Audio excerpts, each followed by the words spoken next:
डर एक एहसास में आपका स्वागत है। इस चैनल पर आपको सुनने को मिलती हैं डरावनी और सच्ची भूतिया कहानियाँ। अगर आपको ऐसी ही वीडियोस देखना पसंद है तो हमारे इस चैनल को सब्सक्राइब करना ना भूलें। तो अब बढ़ते हैं आज की कहानी की ओर।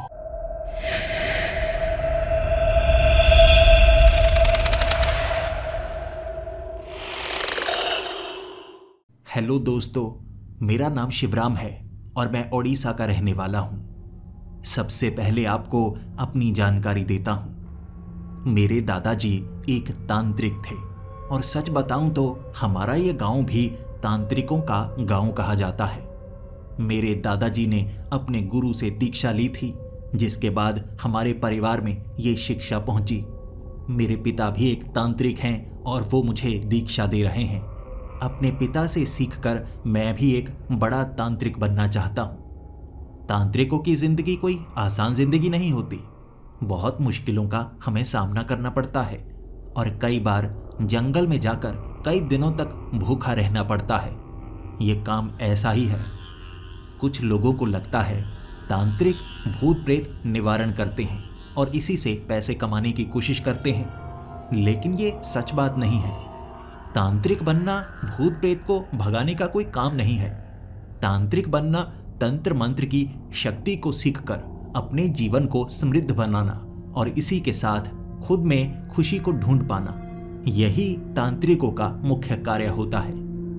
हमारे गांव में ऐसे बहुत सारे तांत्रिक हैं और कई लोग दूर दूर से हमारे गांव में आते हैं हमसे मिलने के लिए, अपनी परेशानियां लेकर। और हमारे गांव में भी एक नियम है, अगर किसी की परेशानी बड़ी है और कोई तांत्रिक उस परेशानी को दूर कर सकता है तो उसका फर्ज बनता है कि वो उसकी परेशानी दूर करे।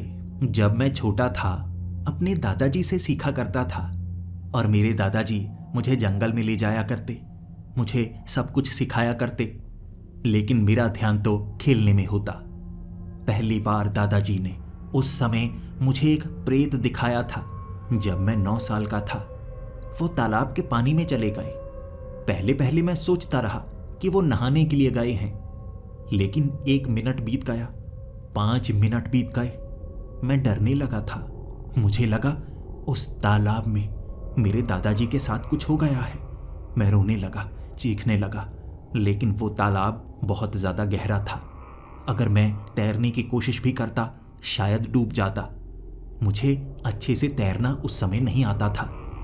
तभी मुझे पानी से निकला एक अजीब सा दृश्य नजर आया। ऐसा लग रहा था जैसे पानी के अंदर से काले रंग का धुआं निकल रहा हो, जैसे पानी के अंदर आग लगी हो। वो धुआं आसमान में गया और एक जगह रुक गया। फिर उस धुएं ने एक आकार बनाया, बिल्कुल इंसानी आकार। एक सर, पूरा शरीर, 2 बाजू, 2 टांगे, और फिर वो आकार मेरी तरफ आने लगा। मैं इतना ज़्यादा डर गया था, अपने दादाजी को छोड़कर भाग भी नहीं सकता था, क्योंकि मेरे दादाजी ने कहा था चाहे जो हो जाए यहाँ से भागना मत, यहीं पर रहना। और मैं वहीं पर डटा रहा। वो काले रंग की परछाई, वो काले रंग का धुआं बिल्कुल मेरे सामने खड़ा था, जिसकी आंखें सफ़ेद थीं।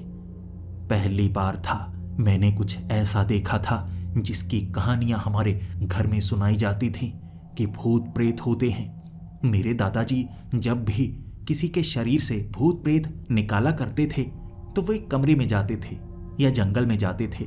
मुझे वो वहां पर नहीं लेकर जाते थे। पहली बार वो मुझे यहाँ लेकर आए थे और अब मैंने देखा कुछ ऐसा जिस पर यकीन करने लगा। सामने से वो काली परछाई ने सवाल पूछा था, तुम भागोगे तो नहीं? तुम्हारे दादाजी को मैं खा चुका हूं, लेकिन तुम्हारे पास एक रास्ता है। अगर तुम मुझसे लड़ोगे मैं तुम्हारे दादाजी को छोड़ दूंगा। मुकाबला करना चाहोगे? मैं डरा हुआ था। मेरी टांगें कांप रही थी, मेरे हाथ भी कांप रहे थे, लेकिन अपने दादाजी को बचाने की मैंने ठानी। उस धुएं के मैं आर पार निकल गया और तब हंसने की आवाज़ आई। उस धुएं से हंसने की ऐसी आवाज़ जिसे मैं पहचान सकता था। ये आवाज़ बिल्कुल मेरे दादाजी जैसी थी। तब उस धुएं से फिर से आवाज़ आई, अरे शिवराम, तुम डर क्यों रहे हो? अरे डरने की बात नहीं है, मैं तुम्हारा दादा हूँ। देखो तुम पहचान नहीं पा रहे। रुको, मैं जल्दी से पानी से बाहर आता हूँ। ज़्यादा समय तक पानी में रहना सही नहीं होगा। मैं अभी आया, बस मेरा इंतज़ार करना। वो धुआं पानी के अंदर चला गया और कुछ ही सेकंड्स में मेरे दादाजी पानी से बाहर आ गए, मुस्कुराते हुए। मेरे सामने वो खड़े हो गए थे और फिर कहने लगे, शिवराम, तुम सच में बहुत बहादुर हो। पहली बार जब मुझे भी दीक्षा मिली थी, मेरा सामना भी ऐसी किसी शक्ति से हुआ था। मैं तो भाग खड़ा हुआ था, लेकिन तुम 9 साल के हो, फिर भी डरे नहीं। मुझे बचाने के लिए तुमने अपनी जिंदगी दांव पर लगा दी। दादाजी की ये बात सुनकर मुझे बहुत खुशी हुई थी और उस दिन दादाजी से बातें करते करते मैं घर की तरफ आ रहा था। दादाजी ने तब कहा था, तुम एक बड़े तांत्रिक बनोगे, सच में बहादुर तांत्रिक। उसके बाद से मैं अपने दादाजी से शिक्षा लेने लगा। कई मंत्र वो मुझे सिखाया करते, जंगल में ले जाया करते। जब वो मिट्टी के बिल्कुल नीचे दफन होकर साधना करते, तब मैं वहां पर बैठा रहता। मुझे बहुत दिनों तक भूखा रहना पड़ता, लेकिन फल अच्छा मिलता। धीरे धीरे मेरा दिमाग भी काम करने लगा। लेकिन मेरे दादाजी की मौत एक दुर्घटना के कारण हो गई। जब वो शहर गए हुए थे, तब उस गाड़ी की दुर्घटना हुई जिससे उनकी मौत हो गई। उसके बाद से मेरे पिता मुझे सिखाने लगे। मेरे पिता ने मुझे अच्छी अच्छी वो सब चीज़ें सिखाई जो एक तांत्रिक को पता होनी चाहिए। लेकिन हमारे गांव में हर एक तांत्रिक के पास अलग तकनीक है। ऐसा नहीं है बस आप मंत्र बोल दो आपको सब कुछ पता लग जाता है। एक तकनीक होती है, उसे करने का एक अलग तरीका होता है और हमारे गांव में हर कोई अलग तरीका अपनाता है। मैं भी अलग तरीका अपनाता हूँ। कई लोग हमारे घर आते हैं और मैं भी उनकी मदद करता हूँ। किसी के शरीर से प्रेतात्मा को बाहर निकालना अब मैं अच्छे से सीख चुका हूँ। उम्र मेरी 19 साल हो चुकी है, इसीलिए कुछ सीखना बाकी है। काफ़ी कुछ सीख चुका हूँ। मुझे लगता है हमारे गांव में भी पूरी जानकारी किसी के पास नहीं है और मेरे दादाजी ने कहा है तुम एक बड़े तांत्रिक बनोगे। उनकी इज्जत को संभालते हुए सच में मैं कोशिश करता रहता हूँ। पिछले कुछ दिनों से मेरे पिता काफ़ी ज़्यादा बीमार थे। बार बार उन्हें शहर जाना पड़ रहा था। उनकी किडनी में किसी तरह की परेशानी आई थी, तो डॉक्टर ने उन्हें कुछ समय इंतज़ार करने को कहा था कि वो कोई काम ना करें, खाना पीना भी संभल कर खाएं। इसीलिए मेरे पिता कुछ समय कोई काम करने वाले नहीं थे और उन्होंने मुझे कहा था कि तुम बालिग हो चुके हो, अब कोई भी यहाँ पर आए उसकी परेशानी तुम्हें ही निपटानी पड़ेगी। मैं अपने पिता के कमरे में बैठा, ऐसा लग रहा था जैसे सच में मैं बड़ा हो गया हूँ। उस दिन शहर से एक आदमी हमारे गांव में आया था। कई तांत्रिकों से पूछ रहा था, उसे कोई परेशानी थी जिस परेशानी का वो निपटारा चाहता था, लेकिन उसके पास धन कम था। पिछले कुछ समय से हमारे गांव में कई लोग काफ़ी ज़्यादा लालची बन चुके हैं। शायद यही कारण था कि वो हमारे घर तक पहुंचा। किसी ने उसकी मदद नहीं की, लेकिन ऐसे इंसान की मदद करना मेरा फ़र्ज़ था। मैंने उससे पूछा, आखिर आपको परेशानी क्या है? आप इतना ज़्यादा रो क्यों रहे हैं? उस आदमी ने कहा, मैं क्या करूं, मैं मरने वाला हूं। मरने वाले को रोने भी नहीं देते। मैंने कहा, आप मरने वाले नहीं हैं, पहले आप अपनी परेशानी बताइए, फिर मैं देखता हूं मैं आपकी मदद कर सकता हूं या नहीं। उस आदमी ने कहा, आप पूछेंगे नहीं कि मैं कितने रुपए दे सकता हूं? देखिए, मैं लुट चुका हूं, मेरे पास देने के लिए कुछ नहीं है और मेरी परेशानी इतनी बड़ी है कि बाकी तांत्रिक कह रहे हैं उनका खर्च होगा, मैं वो खर्च नहीं दे सकता। आप भी मेरी मदद नहीं करेंगे ना? उस आदमी की उम्र 35 साल होगी, मैं 19 साल का था। वो मुझे आप कहकर जिस तरह से संबोधित कर रहा था, मुझे अच्छा लगा। वो एक अच्छा इंसान था। शायद मुसीबत के कारण ऐसी हालत हो गई है उसकी। मैंने हामी भर दी। मैंने उसको कहा, आपकी जितनी भी मुसीबत हैं मैं दूर करने की कोशिश करूंगा, बस आप मुझे बताइए क्या मेरे हद में है वो ठीक करना या नहीं। तब उस आदमी ने कहा, मुझे और कोई परेशानी नहीं है, मुझे भूत प्रेत नजर आते हैं और वो मुझे कहते हैं तुम जल्द ही मरने वाले हो, तुम्हारा बचना असंभव है। शहर में मैंने कई तांत्रिकों से मिलने की कोशिश की, ज़्यादातर कोशिश करके थक कर हार गए और उन्होंने कहा कि तुम्हें कोई नहीं बचा सकता। फिर मैं यहाँ तक पहुँचा जब मुझे पता चला कि इस गांव में बहुत सारे तांत्रिक रहते हैं जो लोगों की मदद करते हैं, तो मैं यहाँ तक पहुँच आया। आप मेरी मदद करेंगे ना? मैंने कहा, तो मतलब आपको भूत प्रेत से कोई परेशानी हो रही है? कोई शारीरिक परेशानी तो नहीं? किसी तरह की कोई बीमारी ने आपको जकड़ा हुआ तो नहीं? उस आदमी ने कहा, नहीं, ऐसी कोई बात नहीं है। फिर मैं मुस्कुराते हुए कहने लगा, फिर आपको भी डरने की कोई जरूरत नहीं है, भूत प्रेत की हर तरह की परेशानी मैं दूर करूंगा। वो आदमी काफी ज्यादा घबराया हुआ था, तो हमारे घर के पास बनी वो छोटी सी झोंपड़ी में मैंने उसे जाने के लिए कह दिया। मैंने उसे कहा, आप यहाँ रह सकते हैं, जब तक आपकी परेशानी का निपटारा नहीं होता आप यहाँ पर रहिए, आपको खाना मिलेगा, लेकिन वही खाना मिलेगा जो हम खाते हैं। अब जैसा खाना हम खाते हैं वही दे सकते हैं ना? उसने मुस्कुराते हुए कहा, आप जो दे देंगे मैं उससे खुश रहूँगा, वैसे भी मैं ज़्यादा कुछ खा नहीं पाता, पूरा दिन मेरे साथ ऐसी घटनाएं होती हैं मैं आपको बयां नहीं कर सकता। मैंने उसको झोंपड़ी के अंदर जाने वाला वो रास्ता दिखा दिया। झोंपड़ी काफ़ी पुरानी थी, शहर से आए कई लोग कई बार वहाँ रहने से मना कर देते, लेकिन हमारे पास जो था हम तो वही दे सकते थे ना। वो आदमी वहाँ चला गया। फिर मैंने अपने पिता को बताया कि शहर से एक आदमी आया है, भूत प्रेत का चक्कर है, 1 या 2 दिन लग जाएंगे, मैं बिल्कुल ठीक कर दूंगा, उसके बाद वो चला जाएगा, लेकिन उसके पास देने के लिए कुछ नहीं है। अब हमें मिलेगा कुछ नहीं, ज़्यादातर हमारा ही खर्च होगा, लेकिन काम अच्छा है, इससे हमें पुण्य मिलेगा। मेरे पिता ने भी कह दिया, ठीक है, अगर परेशानी ज़्यादा बड़ी है और उसके पास कुछ देने के लिए नहीं है तो कोई बात नहीं, वैसे भी कई लोग परेशानी ठीक होने के बाद दोबारा वापस आकर कुछ ना कुछ मदद हमारी कर ही देते हैं। मैंने अपने पिता की बात मान ली और फिर उसी झोंपड़े में जाकर उस आदमी को कहा, आज रात 8 बजे पीछे बाथरूम है, नहा लीजिएगा, तैयार हो जाइएगा और 8 बजे हम वो क्रिया शुरू कर देंगे। पहले जानने की कोशिश करेंगे आपको परेशानी कैसी है, क्या ये रात को होता है या दिन को होता है, मैं पूरी जानकारी लूँगा। 8 बजने में थोड़ा ही समय बाकी है, मैं जल्दी ही यहाँ पर वापस आ जाऊँगा। ये कहकर मैं अपने घर में वापस आ गया, सामान इकट्ठा करने लगा। हर रोज़ मैं खास क्रिया करता हूँ जिससे कि मेरी साधनाएं जागृत रहें, मेरी जानकारी मस्तिष्क में रहे। लेकिन अब किसी की मदद करनी है तो मुझे बाकी सारे काम छोड़कर उन चीज़ों को इकट्ठा करना है जिससे उसकी मदद कर पाऊँ। सारा सामान अपने बड़े से झोले में डालकर मैं उसी झोंपड़े के अंदर चला गया था। वो नहाकर तैयार था, मेरा ही इंतज़ार कर रहा। इतना उतावला था कि मुझे लगा सच में परेशान बहुत ज़्यादा लगता है। फिर जैसे ही मेरे सामने वो बैठा, मैंने कुछ लकड़ियों में आग लगाई।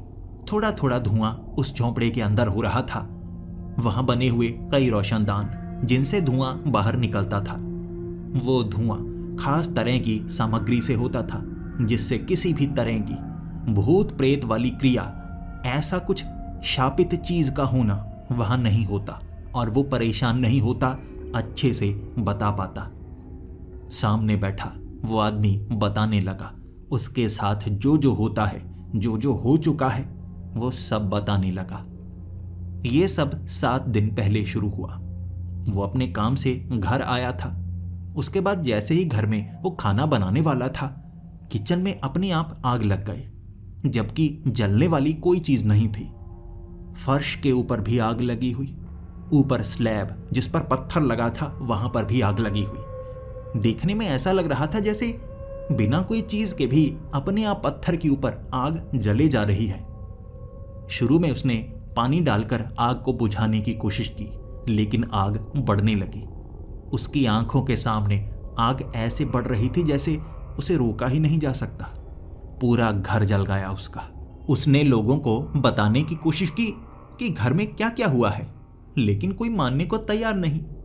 हर किसी का कहना था उसने कुछ न कुछ गलत किया होगा, कोई ऐसी चीज जलती हुई घर में छोड़ दी होगी जिससे पूरे घर में आग लग गई। वो इतना परेशान था, उसके अगले दिन वो अपने दोस्त के घर गया। उसके दोस्त के घर के अंदर उसे 5 ऐसे आदमी नजर आने लगे जिन्होंने काले कपड़े पहने हुए। उसने अपने दोस्त को बताया कि ये 5 लोग कौन हैं, लेकिन उसका दोस्त कह रहा मुझे तो कोई 5 लोग नजर नहीं आ रहे। वो आदमी बहुत ज्यादा परेशान था और पूरा दिन वो इसी तरह से डरता रहा। काले कपड़े में वो 5 लोग उसे उठा उठा कर पटक रहे थे और एक आदमी ने रात के वक्त उसके कान में कहा था, तुम्हारी मौत जल्द ही होने वाली है और तुम्हारी मौत साधारण नहीं होगी, तुम्हें तड़पा तड़पा कर मारा जाएगा, ये तुम्हारी सजा है। बस इतना कहा। वो बहुत ज्यादा डर गया, जबकि उसके दोस्त के घर के बेडरूम में अपने आप आग लग गई। उसका दोस्त वो आग बुझाना चाहता था और उस पर गुस्सा था। उसने क्या किया कि बेडरूम में आग लगा दी, लेकिन उस आदमी का कहना था मैं ऐसा क्यों करूंगा, ये उन 5 लोगों ने किया है। उसके दोस्त ने उसे घर से बाहर निकाल दिया था। अब रहने के लिए उसके पास कोई घर नहीं था और रात के वक्त उसे वो 5 लोग नजर आने लगे। इसी के साथ सफेद कपड़ों में एक बूढ़ी औरत जो हाथ में एक बड़ा सा डंडा लिए हमेशा मुस्कुराती हुई किसी न किसी कोने में बैठी हुई दिखती। सिर्फ उस आदमी को, किसी और को वो नजर नहीं आती। वो पागल होने लगा। उसे लगा उसे ऐसी चीजें नजर आ रही हैं जो किसी को नजर नहीं आ रही। वो डॉक्टर के पास गया, कुछ उधार लिया लोगों से, क्योंकि उसने जितने रुपए घर में रखे थे वो सब जल चुके थे, सब चीजें जल चुकी थी। बैंक अकाउंट में जितने रुपए थे उसका इस्तेमाल धीरे धीरे वो करना चाहता था, लेकिन मुसीबत ऐसी निपटारा चाहता था। डॉक्टर ने दवाइयां लिख कर दी, उससे कोई असर नहीं। लेकिन कमाल की बात यह थी, वो 5 लोग धीरे धीरे 10 लोगों में बदल गए। वो एक बूढ़ी औरत जो सफ़ेद कपड़ों में नजर आ रही थी, अब वो पेड़ों के ऊपर बैठी हुई नजर आती। इसी के साथ सड़क के ऊपर जमीन से निकलते हुए, रेंगते हुए अजीब से जीव नजर आते। मकड़ी, ऐसा कुछ उसे दिखता जो किसी और को नजर नहीं आता। और पहले पहले उसे लग रहा था कि वो पागल हो रहा है। बाद में उसे वो मकड़ियां, वो जीव लोगों को मारते हुए नजर आते। वो जिसके करीब जाता वो जीव उसे पकड़ने लगते, मारने लगते, उसे खून की उल्टियां होती। सबको लगता ये आदमी कोई बीमारी लेकर घूम रहा है, जिस कारण ये बीमारी अगर किसी और को लगती है तो उसके साथ कुछ ऐसा होने लगता है। सब लोग उस आदमी से दूर रहने लगे। वो अकेला सा हो गया। शहर में वो एक तांत्रिक के पास गया, पूरी की पूरी बात बताई और उस तांत्रिक ने काफ़ी ज़्यादा फीस बताई और फिर निवारण करने के बारे में सारी जानकारी दी। बहुत सारा महंगा महंगा सामान खरीद कर उसको उस खास जगह पर आना था जहाँ एक पेड़ लगा हुआ। उस पेड़ के नीचे बैठकर वो तांत्रिक साधना करने लगा। लेकिन वो तांत्रिक जिसे आग लग गई, बिना किसी चीज़ के उसके शरीर से आग निकलने लगी।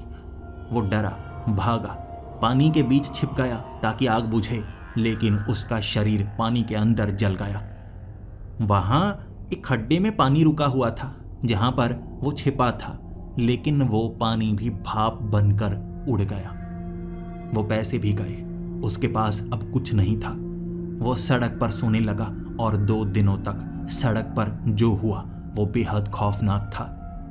गाड़ी जो पास से गुजरती अपने आप आउट ऑफ कंट्रोल हो जाती, गाड़ी उसके पीछे बढ़ने लगती। वहाँ कई एक्सीडेंट हुए, जहाँ जहाँ वो बैठता गाड़ियाँ आपस में टकराती। जैसे किस्मत थी कि अपने आप जो भी वाहन उसके करीब आता उसके सामने उसके ऊपर चढ़ने को आ जाता। गाड़ियों की ब्रेक फेल हो जाती, गाड़ियाँ पास आकर खराब हो जाती, चीज़ें टूटती। वो किसी दीवार के पास होता तो छत से अपने आप ईंट निकल कर गिर जाती, ऊपर लगी हुई होर्डिंग्स नीचे गिरने लगती। जैसे उसकी किस्मत खराब हो गई थी। मेरे सामने आग के पास बैठा सिसक सिसक कर रो रहा था। ऐसे रो रहा था जैसे उसे लगा इससे निपटारा नहीं पाया जा सकता। ये कुछ ऐसा है जो अब उसका पीछा नहीं छोड़ेगा। और मैंने भी ऐसी चीज पहली बार सुनी। ऐसा कौन सा भूत आ गया जो किस्मत भी खराब कर देता है, मारने की ऐसी कोशिश करता है कि बचना असंभव हो जाए। मैंने उस आदमी को कहा, आपको डरने की कोई जरूरत नहीं है। यहां पर मैं बैठा हूं ना, कोई नहीं आने वाला। सारे भूतों का निवारण होगा। अगर आप पर कई भूतों का एक साथ आक्रमण हुआ है तो मैं उसे रोकूंगा। आपको नुकसान नहीं होगा, डरिए मत। अचानक वहां एक खिड़की पर किसी ने जैसे खटखटाया हो। मुझे लगा जरूर गांव से कोई ना कोई आया होगा। मैं खिड़की खोलकर देखता हूं आखिर बाहर कौन है। जैसे ही मैंने वो खिड़की खोली, बाहर एक बूढ़ी औरत थी। उसके हाथ में एक लंबा सा डंडा। वो आदमी बहुत ज्यादा डर गया और रोता रोता पीछे हटता हुआ कहने लगा, ये वही है, ये वही है, ये मुझे बहुत मारती है। जब ये मारती है तो बहुत ज्यादा मारती है।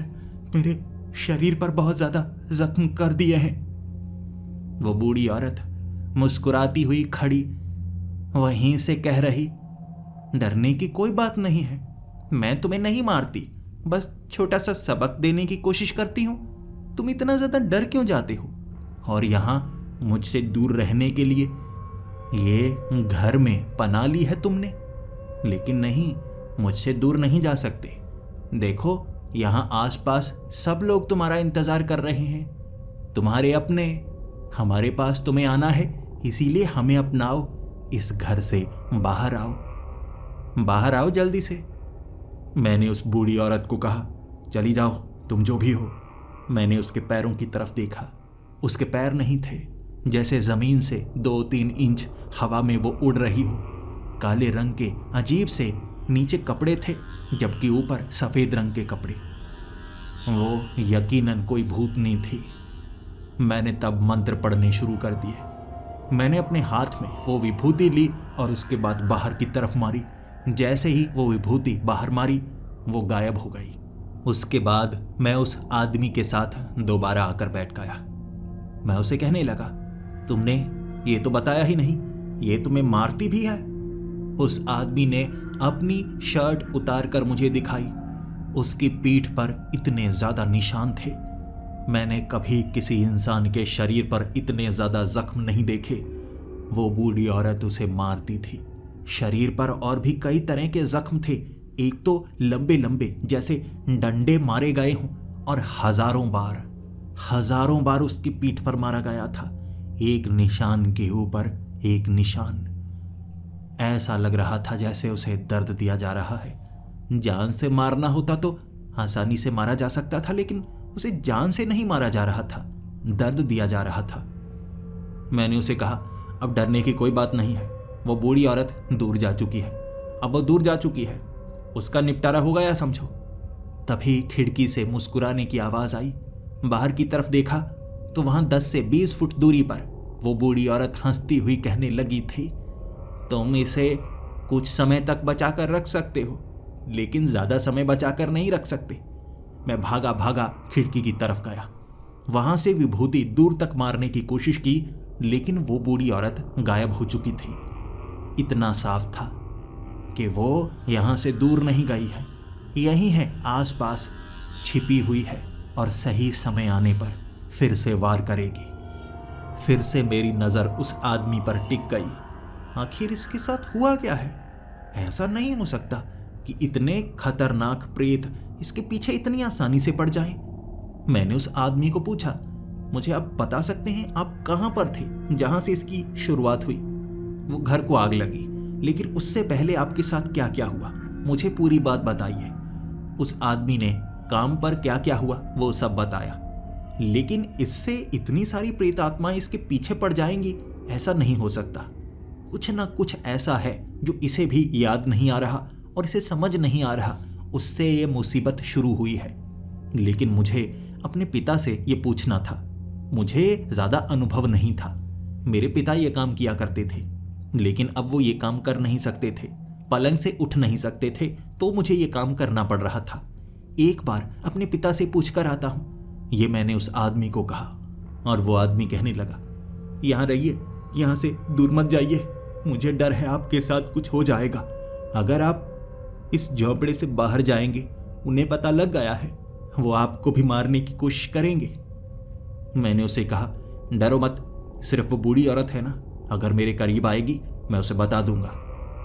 जैसे ही उस झोंपड़े को पार किया, वो बूढ़ी औरत एक पेड़ पर चढ़ी हुई मुझे नजर आ रही, जबकि मेरे घर के बिल्कुल आगे मुझे 5 लोग नजर आए। काले कपड़े पहने वो 5 लोग जिनके पैर मौजूद नहीं थे। पैरों से हम तांत्रिक पहचान कर पाते हैं कौन जिंदा है कौन नहीं, तभी तो बचा जा सकता है ना। मैं अपने घर की तरफ बढ़ रहा तो मेरी धोती में आग लग गई। ये आग कैसे लगी मुझे नहीं पता, शायद उस घर में मैंने आग जलाई थी, वहीं से आग लग गई थी, लेकिन उस आदमी ने पहले नहीं बताया।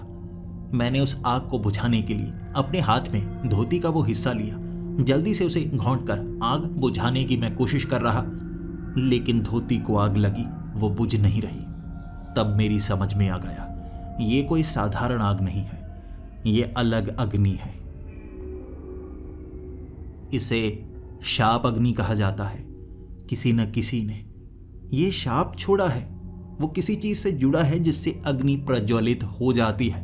इसे बुझाने के लिए मुझे खास मंत्रों का प्रयोग करना होगा। मैंने वो मंत्र पढ़े, धोती पर हाथ लगाया और वो आग बुझ गई।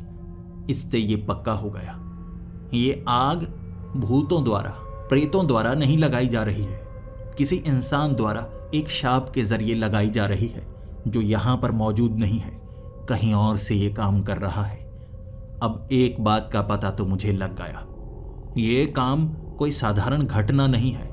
इस आदमी से बदला लिया जा रहा है, और ये बदला कौन ले रहा है मुझे वो भी जानना है। जब मैं अपने पिता के पास गया, घटना के बारे में बताया, मेरे पिता घबरा चुके थे और वो मुझे कह रहे, छोड़ दो उसे, जाने दो, इस झंझट में मत फंसो, तुम्हें नहीं पता वो कितनी बड़ी मुसीबत में है, और मैं भी उसकी मदद शायद ही कर पाता। तुम्हारे दादाजी को वो ज्ञान था, वो बड़ा मुश्किल ज्ञान है, ये मुकाबला बहुत कठिन होता है, इसमें एक तांत्रिक की जान भी जा सकती है। अपनी जान को दांव पर मत लगाओ, तुम्हें तो अनुभव भी नहीं है।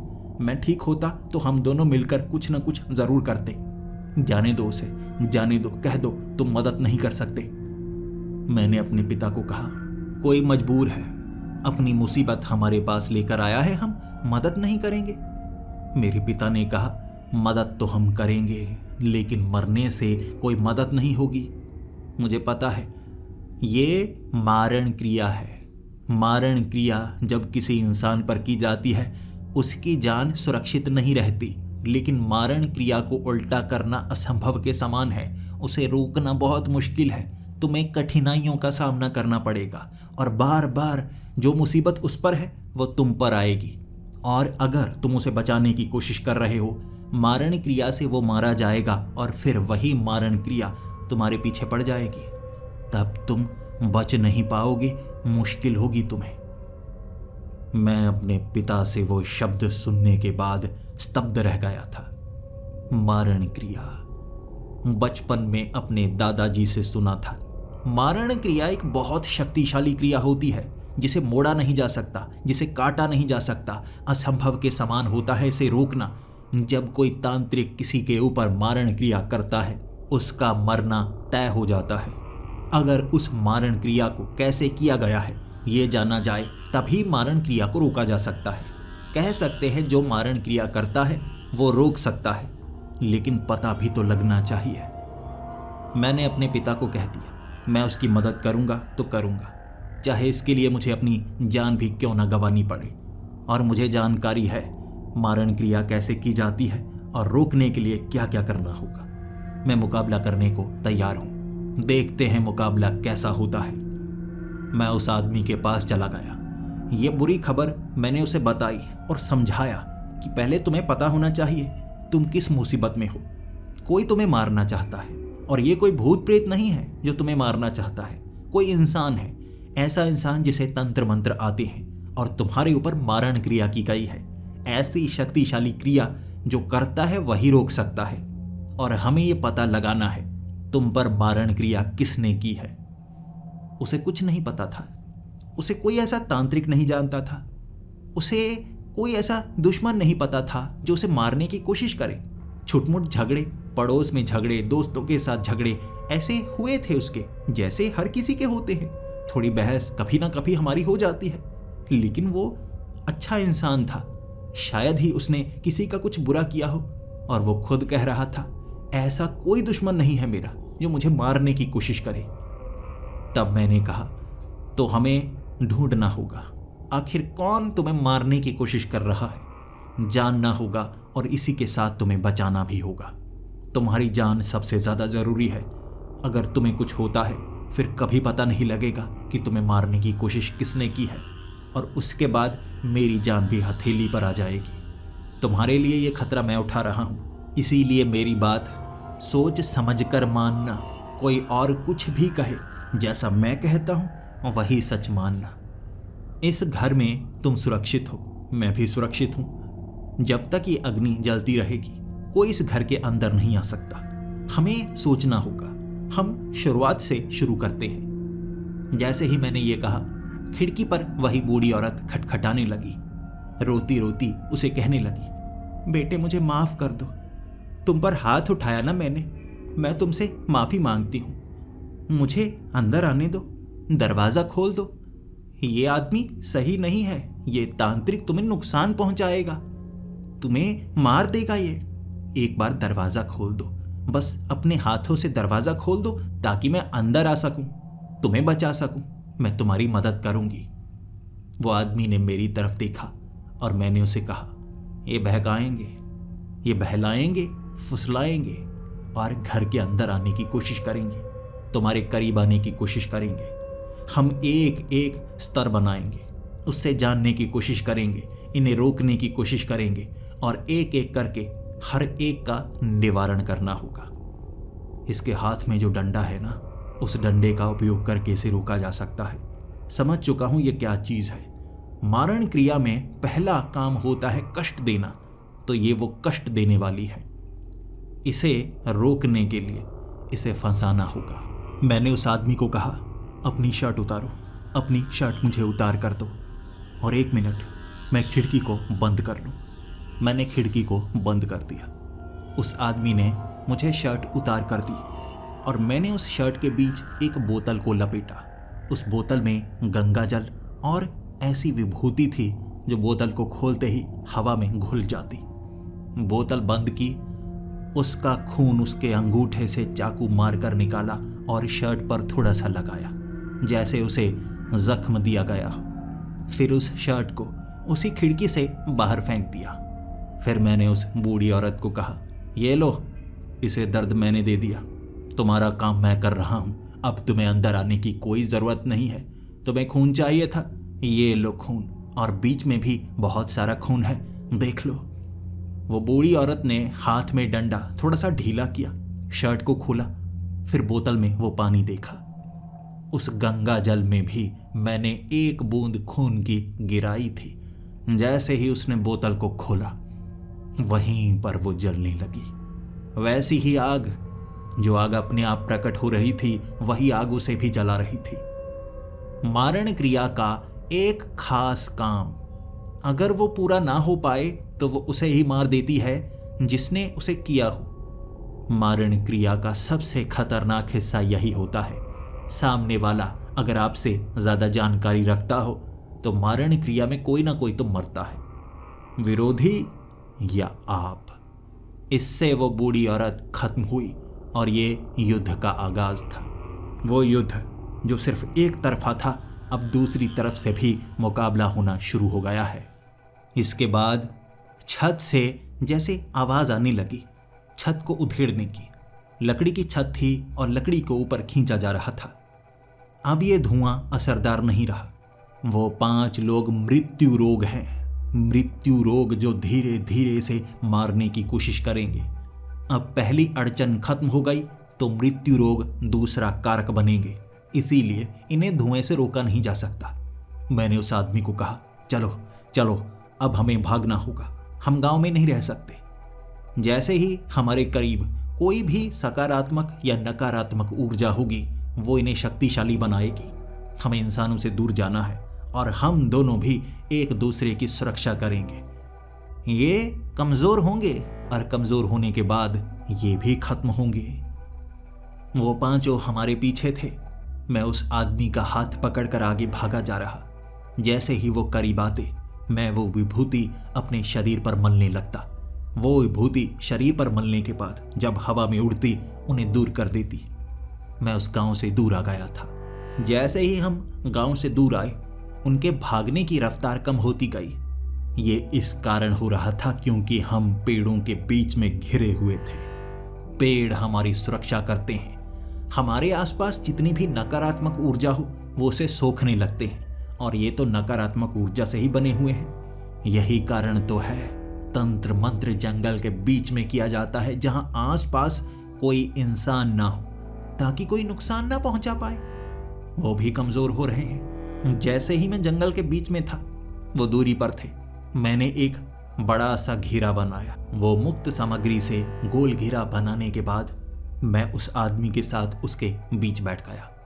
वो घेरे को पार नहीं कर सकते थे, लेकिन अगर हम घेरे से बाहर जाते वो पकड़ लेते, क्योंकि हमें हर तरफ से उन्होंने घेर लिया था।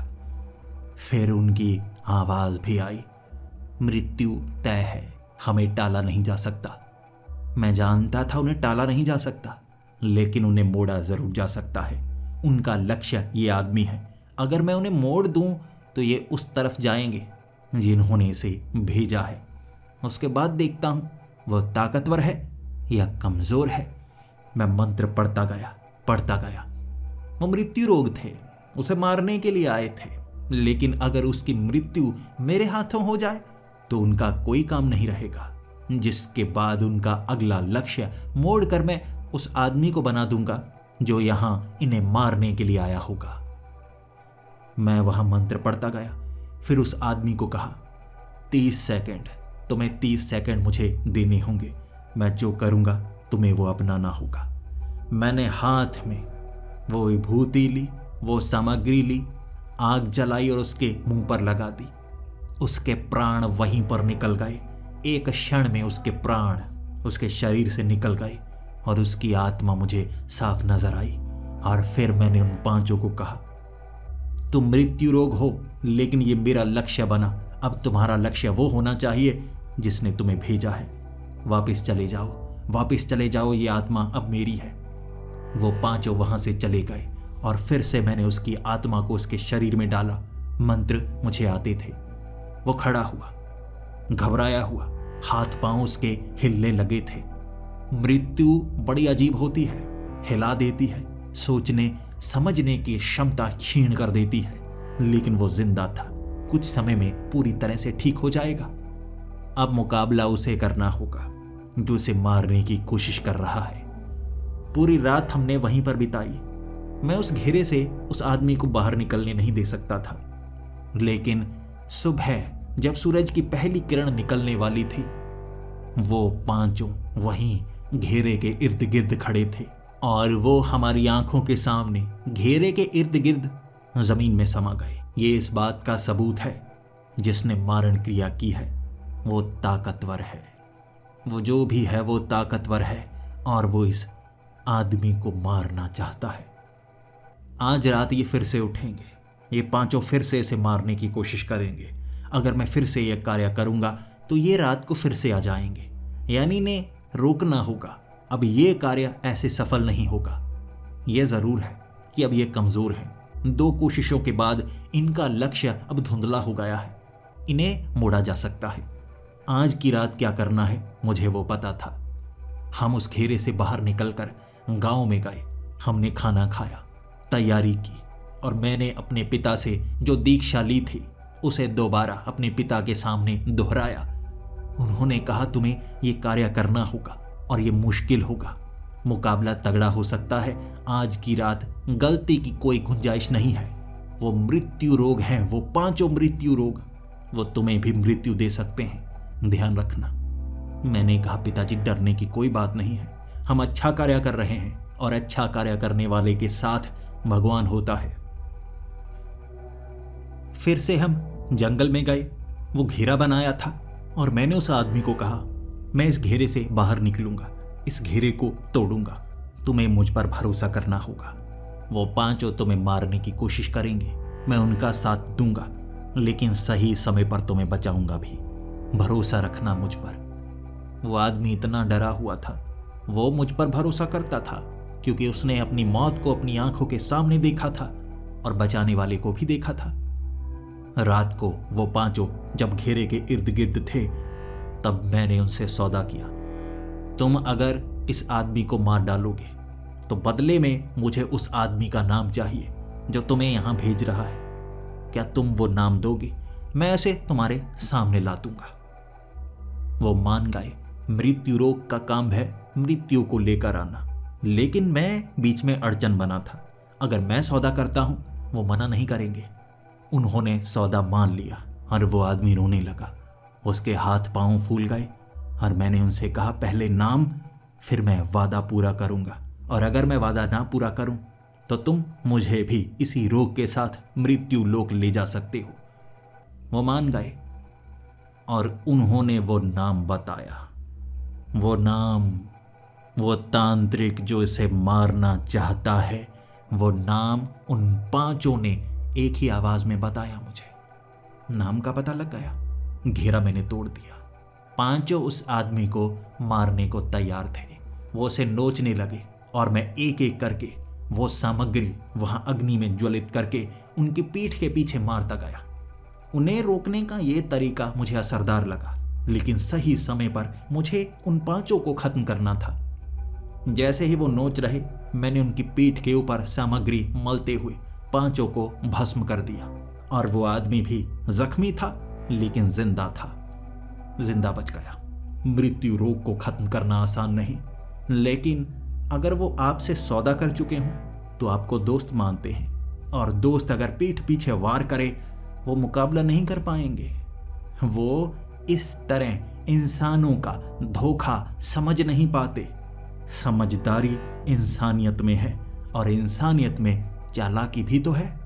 उस रात हम चलते हुए वापिस आए थे गांव में, और हमें हमारे पीछे चलते हुए कुछ लोग नजर आए। वो चलते चलते हमारा पीछा कर रहे। पैर नजर आए, लेकिन उनके पैर उल्टे थे। वो भी मुर्दे ही थे। मारण क्रिया के कई स्तर हैं। आप हर एक स्तर को पार करते चले जाओ तो नए स्तर आती चली जाएंगे, लेकिन थोड़े कमजोर। वो धीरे धीरे पीछा करेंगे, वो मुर्दे मारने की कोशिश करेंगे, लेकिन अब मुझे वो नाम मिल चुका है। वो इंसान जो इसे मारना चाहता है। उसी झोंपड़े के अंदर मैंने चारों तरफ तेल के दिए जला दिए। मुर्दे ऐसे तेल के जल रहे दिए पार नहीं कर सकते। दरवाजे पर 2 दिए, खिड़की के पास एक दिया, और घर के अंदर 1 दिया। जब तक उनकी रोशनी रहेगी तब तक वो मुर्दे घर के अंदर नहीं आ सकते। और बाहर भी मैंने चावल बिछा दिए। उन चावल के दानों पर पैर रखते ही वो दोबारा गायब हो जाएंगे, और जहां से आए हैं वहीं से शुरुआत करनी होगी। वो मुर्दे घर के अंदर नहीं आ पाए, और रात का अंधेरा धीरे धीरे छंटा। दिन के वक्त सब कुछ सुरक्षित था। मैंने मरहम पट्टी की उस आदमी की, और वो भी रोता रोता कह रहा, ये कैसा कष्ट है। आखिर उस आदमी का जो नाम उन्होंने बताया, मैं उसे नहीं जानता। मैंने कहा, मैं तो जानता हूं, सुना है मैंने भी। वो पैसों के लिए काम करता है। दुश्मन तुम्हारा कोई और है, उसे तो साधन बनाया गया है, लेकिन पता तो हमें करना ही होगा। मैं उस आदमी के साथ शहर के उस हिस्से में गया था जहां पर वो मशहूर तांत्रिक रहता था। उस तांत्रिक ने जैसे ही उस आदमी को देखा, हाथ पांव फूल गए, और मैं उसके सामने था। सच मुझे जानना था। मुझे ये जानना था उसे मारने की कोशिश वो क्यों कर रहा है। वो पहले कुछ पता नहीं रहा। वो तंत्र सिद्धियां करता था। उसे लगा कि वो तो ताकतवर है, लेकिन मैंने उसे बताया मैं किस गांव से आया हूं और हम कैसी कैसी क्रियाएं करते हैं। वो डरने लगा, फिर भी मुकाबला करना चाहता था। दिन के वक्त ही उसे मैंने जो दिखाया, उसकी सांस रुकी की रुकी रह गई थी। एक मरा हुआ तांत्रिक जिसका मुकाबला कोई नहीं कर पाता, और एक जिंदा तांत्रिक अपने परिवार के किसी मरे हुए सदस्य जो कि तांत्रिक हो उसका इस्तेमाल कर सकता है। यही तो तांत्रिक करते हैं। मेरे दादाजी की आत्मा जब वहां पर प्रकट हुई थी, उसकी सांसें रुक गई। मरे हुए तांत्रिक को आप कैसे मारेंगे, कैसे रोकेंगे? जो सिद्धियां कर चुका है वो आपके शरीर पर कब्जा भी कर सकता है और आपको तड़पा तड़पा कर मार भी सकता है। उससे नाम पता किया उस इंसान का जो उस आदमी को मारना चाहता था। उस तांत्रिक को लकवा मार गया। ये कार्य मेरे दादाजी का था। अब वो तांत्रिक अपने शरीर का इस्तेमाल कभी नहीं कर पाएगा। एक मृत तांत्रिक उसे सजा दे सकता है जिसके कृत बुरे हों, कार्य बुरे हों। अब वो लकवा ग्रस्त पूरी उम्र रहेगा और उसका बताया नाम वो आदमी की आंखों के सामने घूमने लगा था। उसका सगा भाई उसे मरवाना चाहता था, उसका सगा भाई, ताकि हर चीज उसे मिले। उसका घर जल गया था, लेकिन पुश्तैनी जमीन जो इतने समय से कोर्ट में केस चल रहा है, उसके लिए उसे ये रास्ता सही लगा। अब वो मारण क्रिया उल्टी करना आसान था क्योंकि सामने वो लकवाग्रस्त तांत्रिक मौजूद। उसके मुंह से वो शब्द बुलवाए गए और मारण क्रिया उल्टी पड़ गई। वो आदमी अब सुरक्षित था। दोबारा उसे वो कुछ नजर नहीं आने वाला था, लेकिन उसके भाई को वही सब कुछ नजर आएगा जो वो उसके साथ करना चाहता था। बुरे काम का बुरा नतीजा। अगले 7 दिनों बाद उस आदमी का भाई मेरे पास आया था, रोता रोता कि मैं उसकी मदद करूं। वो आदमी अच्छा था जो पहले मेरे पास आया था। जब उसका भाई उसके पास आया, उसे पता लग गया कि उसके ऊपर वो कार्य उल्टा पड़ गया है। उसने माफी मांगी और उसका भाई नर्म पड़ गया, लेकिन उसे नहीं पता था अब ये मारण क्रिया को रोका कैसे जा सकता है। वो आदमी अब दोबारा अपने उसी तांत्रिक के पास गया, लेकिन उसे तो लकवा मार चुका था। फिर वो मेरे पास आया, हाथ जोड़कर कह रहा मेरी मदद कीजिए। और मैंने भी कहा ये तुम्हारे कर्मों का फल है। मारण क्रिया को वापस मोड़ा जा सकता है। जिसने की है उसके ऊपर अगर वापस कर दिया गया, उसके बाद ना उसे रोका जा सकता है, ना उसे खत्म किया जा सकता है। हर रात सजा मिलेगी तुम्हें, हर रात, जब तक तुम्हारी मृत्यु नहीं होती। तुम्हारे कर्मों का फल। मेरे पिता नर्म दिल थे और उन्होंने कहा इसे मारण क्रिया से ग्रस्त होने से तुम बचा सकते हो, लेकिन इसकी बड़ी सजा इसे जरूर मिलेगी। अपने पिता की बात मानकर मारण क्रिया को कुछ हद तक मैंने क्षीण किया, यानी अब मृत्यु तो उसकी होगी, लेकिन कह सकते हैं 90%।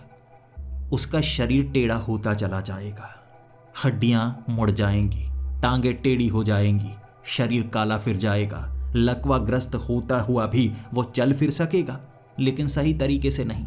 मृत्यु आएगी, लेकिन धीरे धीरे। ये उसकी सजा थी और उसे भेज दिया मैंने, क्योंकि मैं अब इससे ज्यादा कुछ नहीं कर सकता था। कोई तांत्रिक इससे ज्यादा कुछ नहीं कर सकता था। और ये मेरी जिंदगी का वो सबसे अजीब किस्सा है जब एक मारण क्रिया का सामना मुझे करना पड़ा। जानता हूं मैं मारण क्रिया कैसे की जाती है, लेकिन मैं इसे करना सही नहीं समझता। जानकारी रखना सही होता है, करना गलत। हम किसी को क्यों मारे? हर किसी का जीवन उसके लिए है। उसके जीवन में कष्ट लाना हमारे जीवन में कष्ट लाने के बराबर है। जैसे कर्म वैसा फल। और मैं आपको भी चेतावनी देना चाहता हूं, अगर आपका कोई भी दुश्मन है तो उसे आप नियमों में बंद कर, जो कि सृष्टि के हैं, मुकाबला कीजिए, हराने की कोशिश कीजिए, बदला लेने की कोशिश कीजिए, लेकिन ऐसी शक्तियों का इस्तेमाल कभी मत कीजिए। हो सकता है वो शक्तियां अपना कार्य करने के बाद आपसे बदला लेने के लिए आएं और उसके बाद उन्हें रोकना आपके लिए भी असंभव हो जाए।